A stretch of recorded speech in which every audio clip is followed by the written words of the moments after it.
Getting old. Okay. Whenever you're ready, coach. Yeah. Um, Pleasure to see all you guys here. Thank you.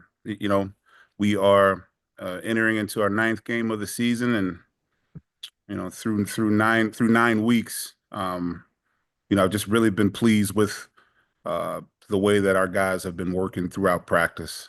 We talk to our guys all the time about winning during the week. Just having them have the understanding that the habits that get created during practice, the days that they practice, you're doing those repetitions hundreds of times more than you would ever do them in a game. So what happens in the game is just the byproduct of the muscle memory and the mental and physical conditioning that you've exhibited during practice. So all those guys have taken it to heart. I credit Deontay Craig, credit Ethan Hurkett, Yahya Black as seniors, as guys who set the example and also hold the others accountable to that same example. Because as coaches, it's one thing to say it and put it out there, but I just credit those three guys for really modeling the behavior that we'd like to see, not just from the defensive line, but just from the entire defense. So those guys are doing an outstanding job for me and for us, really. Um, as we get ready, like I said, for our ninth game, an opportunity to earn win number six. Got a tremendous opponent coming in here in Wisconsin. I think they're coming in with a 5-3 record, and not that we're looking at schedules and who played who and who lost to who, but if you take a look at their three losses, Alabama, at USC, and then last week to Penn State, they lost to three pretty good football teams. Matter of fact, at one point in time in the second quarter, they were up on SC 21-10. Let's not lose sight of that. So the opponent that's coming in here is one that we're familiar with, one that has championship DNA. And we're excited about the matchup, excited about the opportunity. It's going to be a great night for football in Kinnick Stadium. So, with that being said, I'll open it up for any and all questions that you guys have. All right, first questions, Coach, will be from Scott Docterman. Kelvin, how you doing today? I'm doing great, Scott. How you? Good. I'm doing great. I wanted to ask you about Yahya Black. And in a couple of weeks, there's going to be a lot of people voting all conference, all American teams. And of course, the statistics for the position he plays doesn't always, measure his level of impact in a game. But how does he impact the game for you? And what been his growth trajectory in the last couple of years? Okay, well, you're right. What he does doesn't show up a lot on the stat sheet, particularly with the style of defense that we play. But across the conference, we coaches talk. We see each other's tape, and there's a lot of people see 94 on the field. He's a guy that takes up space, commands double teams, and allows the guys behind him to run free and make tackles, while also making tackles himself. It's not like he doesn't make any plays out there. So, for us defensively, you feel better when he's on the field.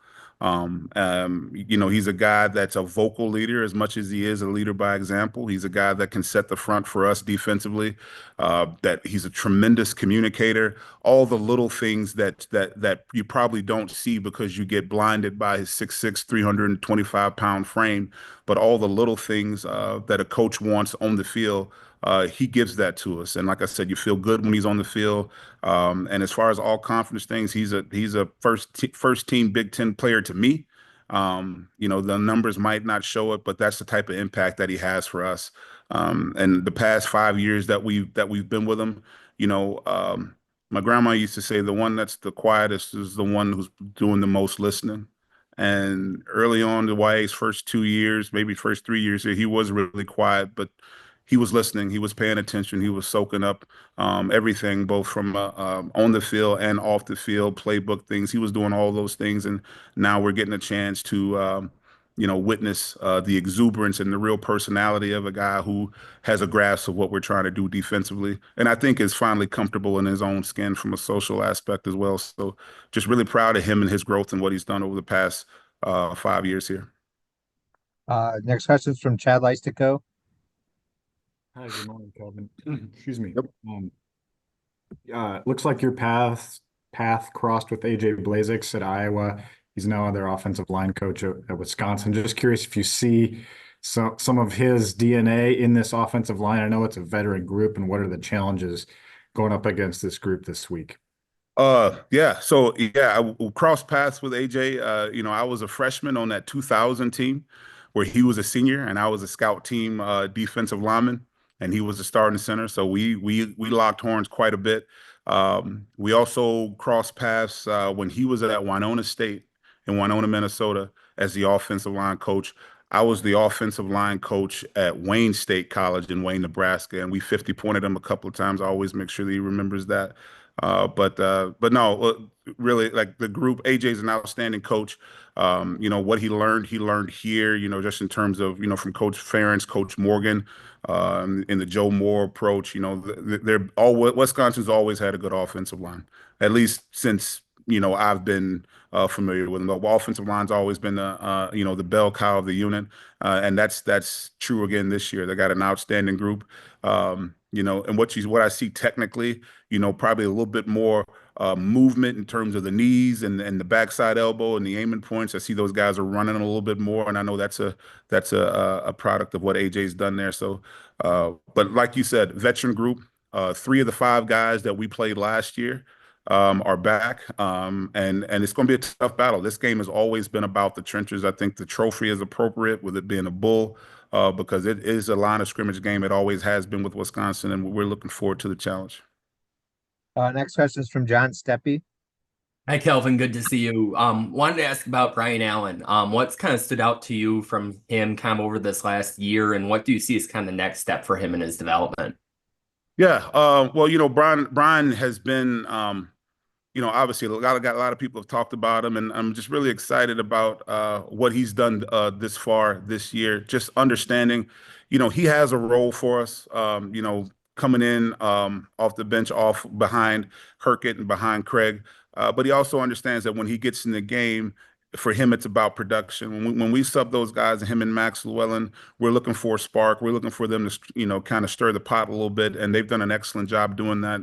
I guess the next trajectory for him is just like all guys you notice, whether it be Joe Evans, whether it be Ethan Herkett or Deontay Craig, you notice guys kind of go from that third down pass rush role to the every down player. And that every down player it's a whole nother role. Okay, it's a whole nother role. You go from as a third down guy and having your menu of things that you're going to see and things that you can expect to when you're a starter, you have to be ready for everything. Everything matters, and so that's the next step for Brian is to, kind of master that everything matters type mentality, and it can't just be third down every down. It's going to have to be first and second down, and I'm going to have to change some of my techniques and some of the things that I look at in order to get to third down. So, that's part of the process. A lot of guys have gone through that process, and Brian's no different. But I'm really pleased with what he's done this year. Corey Breda. Good to see you, Kelvin. Good to see you. Kind of piggyback on the question regarding Brian. So he kind of seems like the last young guy to really break through to the rotation. It was kind of a special moment for Kenny Merryweather this past weekend. Can you talk about his development, and is he kind of maybe in line to be that next young pup to kind of break through? Well, I certainly hope so. Nothing's guaranteed. But the path that Kenny's on right now, I think he understands what it takes to play here. And I'm just not talking about from a physical standpoint. I'm just talking about being a college football player is hard.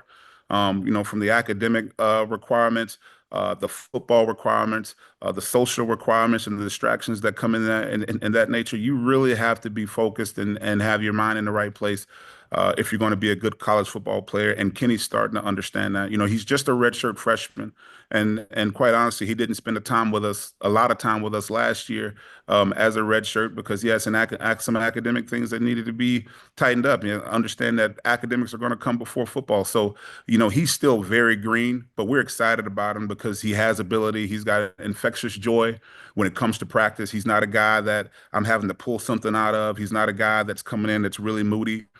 He's really consistent every day with his attitude and his effort, and that's going to expedite his development. His attitude and effort are great when he comes into the building, so that's going to really increase his chances. But right now, it's time for him to learn. It's time for him to learn and watch Herkett. It's time for him to learn and watch Craig.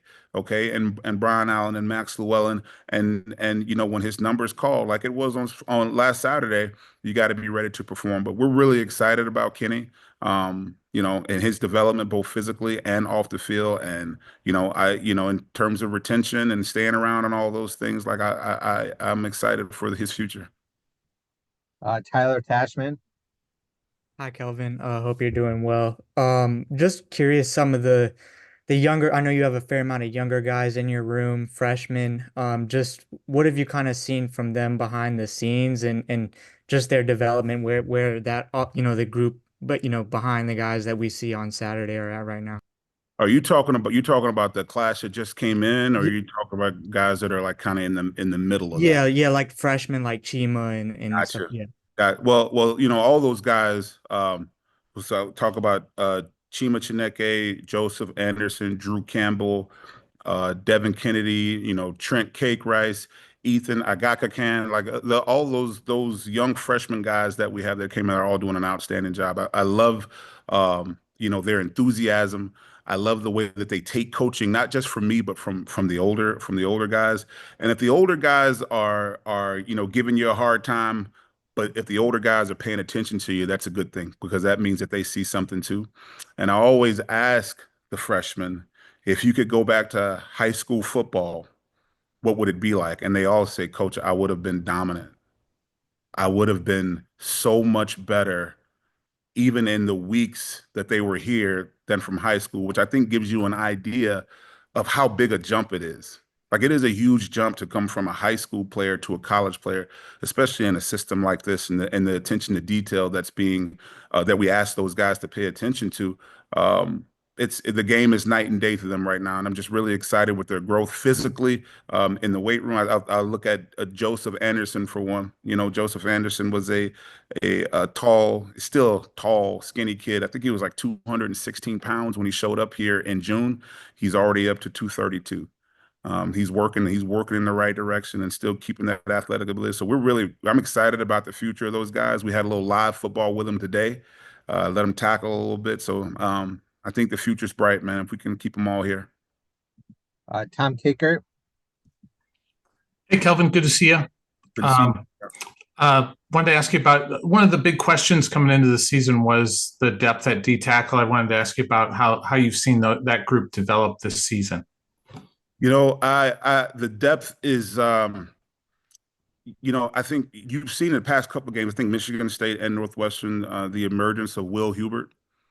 He's a guy that Jeff Bowie, Luke Gaffney were all battling for like the fourth defensive tackle spot. And you look at behind Y.A. Graves and then Jeremiah Pittman. So, all three of those guys are still working. I think Will has kind of separated himself a little bit from the other two. Not that the other two have done anything wrong. Just Will's been more consistent. But we're still looking for depth at that spot and that and just more production from that spot because it's so critical to how we play defensively. Those two guys in the middle need to be stout. They need to be smart. They need to be physical. And the more reps that we can get Will, the more reps that we can get Bowie and Gaffney, the better off that we're going to be. But I'm settled on with those four right now. Fortunately, defensively, we haven't taken the snaps that we used to been taking. So, I've been with the three-man rotation of Pittman, Graves, and Black. We've been good there, but once the numbers start to get up there, Will Huber was definitely be the next guy in there. Elliot Clough.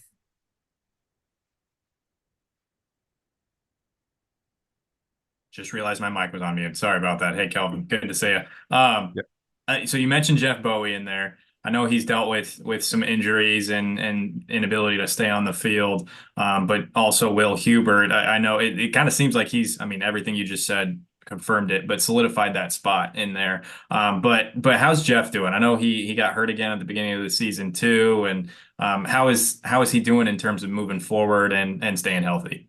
Yeah, well, we talk about in the defensive line room, your number one ability being availability. You have to be available in order to be evaluated. You have to be available in order to develop your game.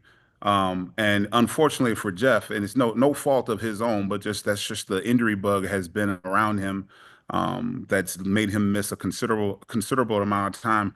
Even right, we were 2 weeks into camp and things were going good, and we had another injury that was another 6 week setback. So it's kind of hard to gain traction. But the one thing I tell you about Jeff though is his attitude and his effort have been outstanding. Whether he's played, whether he's dressed or made the trip or not, he's come in with a business-like approach. Again, trying to help the young guys. And I think even though he's hasn't been available as much time as the other guys, you can really get a good sense about the character of a kid, or if his teammates like him by the way his teammates treat him.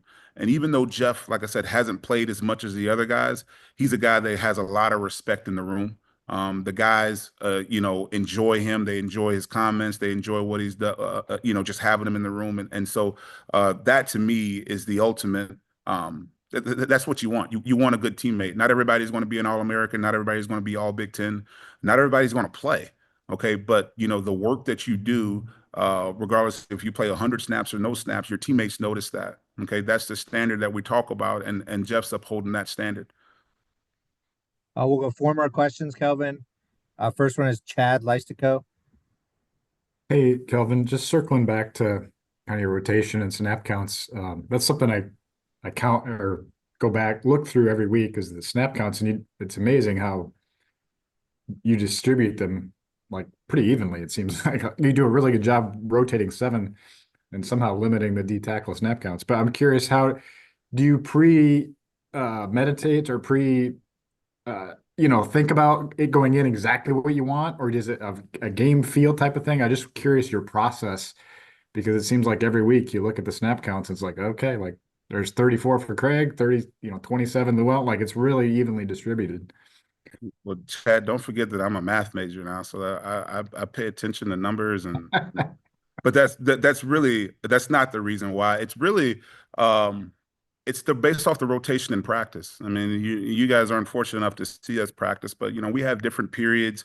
It would be third down period, team periods, short yardage periods, red zone periods, and I try to mix and match that rotation based off of what I'm thinking of in the game. Um, I don't do, like, I talk to other guys about it. There's some guys that like to rotate based off of field zone, and what I mean by that is, like, these guys are going to go in if the ball's from the -25 to the goal line. These guys are going to be in from the 25 to midfield. I don't do it that way. It's basically by series, and the magic number for us as a defensive line for a series is 3. We want 3 and out. Go out there and give me 3 good plays. And if you're out there for 6 or 9, okay, you're not doing your job. Okay, you want to make sure you get in, go hard, and get out. So, fortunately enough for us, we've had some success defensively. Minus a couple of games, but guys have been able to get in there, spend short time on the field, try to be as productive as they can be, and then get off. John Steppe. You were mentioning earlier with the rotations with D tackle and being on the field less, impacting that. How much, just in general, has it helped you guys when offenses have been able to sustain more drives and you haven't been on the field quite as long as you were last year? From a conditioning standpoint, that's great. I mean, the more time you can spend on the sideline, the better it's going to be in terms of the wear and tear for your defense, especially over the course of a season. Like, the cumulative effects for snaps over the course of a season is not good for defense. That's like tread on a tire. But with that being said, just because you're playing less snaps, if you're giving up touchdowns when the snaps that you are playing, that's not good either. So, we talk to our guys about quality reps. We talk to our guys about, even in practice, quality reps, short reps. But when you're out there, you got to make sure you're making it count. But definitely you have a fresher body out there. You have a fresher body out there in the fourth quarter, a fresher body out there in the second half than you would if you were playing, 70, 80 snaps a game, which we haven't gotten up into that. Maybe I think once this year. Tyler. Yeah, I mean, Aaron is having his best season at Iowa so far. Why do you feel like that is, and how would you just evaluate what he's done this season? Well, number one, it's good to play beside Yahya Black. Let's get that. It's good to play beside that guy because he's going to take 2, if not 3. So you have to make sure that you win your one-on-one battle. And that's not to take anything away from Aaron. because Aaron comes to practice every day, works his butt off. He's got tremendous energy, really quick, and he's really got a good understanding of football. But in terms of the line, it's good to play beside a guy that's taking two all the time. And Aaron he's been the benefactor of that. And next year, if we're lucky enough to get Aaron Graves back, he's going to be that guy. And that's how things change. So happy for him, happy for his success, and again, he's another guy that you love to have on the field. But he's got a lot more he can give to. Final question, Scott Docterman. I wanted to ask about your, I don't know if you call it NASCAR package. I think that's just something we've given it to, but 5, 6 years, because I think the Giants did it, but like 5 or 6 years ago, you had 4 guys who were still in the NFL. Yes, And yes, yes. they were really good. And you've kind of developed that and you still have that. How effective is it for you? And was it an automatic that you wanted to go with 4 DNs in that 3rd and long package to kind of rush the quarterback? Yeah, that's a good question. We talk about chasers. Guys that have the ability to chase. And Coach Parker said, we're not looking for chasers, we're looking for catchers, right? Everybody can chase, but only few can catch. And so when those 4 guys go on the field, the idea is that they're going to catch. The way that we coach the defensive line here, we don't talk about tackles and ends and edges and all the other things that have become, common nomenclature in football right now. Like we coach defensive linemen. So if you play a 5 technique, which is a guy who lines up outside the tackle, then you're also going to play 3 technique who lines up on the guard. You're also going to play 1 technique that lines up on the center. You're going to understand and be able to play all 4, or else you're not going to be able to play as much as you think you are. And credit to those 4 guys, those 4 ends that are on the field. One, they're out there because they're catchers, not chasers. But 2, they all have to understand all 4 spots, because they may go on the field and they may be in a pass rush mode, and we may see something defensively. Higgins may see something offensively where now they're going to run the ball on 3rd down and they have to get down and play the run according to the game plan. Okay, so you just can't be a guy that says, okay, I'm a defensive end or I'm an edge guy, and when I slide you inside, you don't know how to play. If that were the case, I wouldn't play those 4 guys. So the bigger credit is those guys, the challenge, the undertaking of understanding our defense at all 4 spots. They've all demonstrated that. That's why they're in that role. And then the physical part too of them being, guys that are able to run and rush the quarterback. That's why they get, those opportunities, and the incentive of being good on 1st and 2nd down, so that we can create a 3rd and long, get those 4 guys on the field. That's a pretty good carrot to dangle in front of them too. And that's another way, that's another way, Chad, going back to your question, how we can limit the snaps of those defensive tackles, is if we can get into a 3rd and long, we can get YA and Aaron off the field and have a chance to get Max and Brian on the field. And I just think as you continue to, whether you want to call it breadcrumb or like just be selective with the reps those guys get enough reps. Hopefully that helps with their development, ultimately their retention, and then we keep the thing rolling for the years to come. All right, perfect. Appreciate your time this morning, Kelvin. All right. One more thing before you guys go. We got in the defensive line room, we got all 21 players, the 21 guys that are in there, they're all registered to vote, and we're going to have them all vote before Big Tuesday next week. That's the goal this week, is to get that done for all those guys. So it's not just football in the D-line room. All right, great, Kelvin. Thank you. Thanks, All right. Kelvin. Thanks, Kelvin.